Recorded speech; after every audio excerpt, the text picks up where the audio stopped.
రాజైతే అప్పు కళ్యాణ్ వాళ్ళు ఉంటున్న దగ్గరికైతే వెళ్తాడు. వెళ్ళి ఇలా చెప్తూ ఉంటాడు, నేను నీకు అన్నీ చూసుకుంటాను.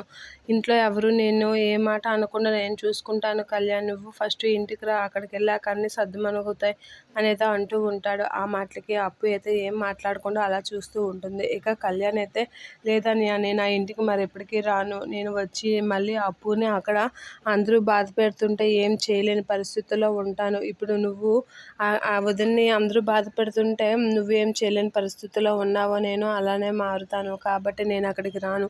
అప్పుని ప్రేమించి పెళ్లి చేసుకున్నాను కాబట్టి తనని ఎవరు ఏమనకుండా బాధపడకుండా చూసుకునే బాధ్యత నాది. నేను అక్కడికి వచ్చి లగ్జరీ లైఫ్ తనకి ఇవ్వగలనే కానీ సంతోషాన్ని అయితే ఇవ్వలేను.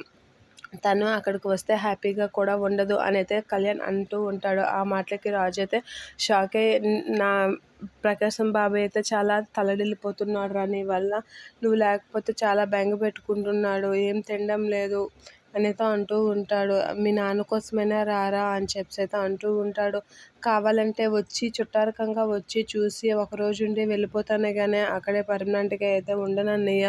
అంతకు మించి నన్ను ఇంకేం అడక్కు. నువ్వు ఎంతగా అడగడం కూడా నాకు నచ్చడం లేదు. నీతో ఎంతగా అడిగించుకుంటానని కూడా నేను ఎప్పుడూ అనుకోలేదు అని కళ్యాణ్ అయితే అంటూ ఉంటాడు. ఆ మాటలకి రాజు అయితే సరే ఫస్ట్ నువ్వు ఇంటికి రా, తర్వాత మిగతాది ఇంటికాడ చూసుకుందాం అనైతే అంటూ ఉంటాడు రాజు. ఆ మాటలకి కళ్యాణ్ అప్పుని తీసుకొని ఇంటికైతే వెళ్తూ ఉంటాడు.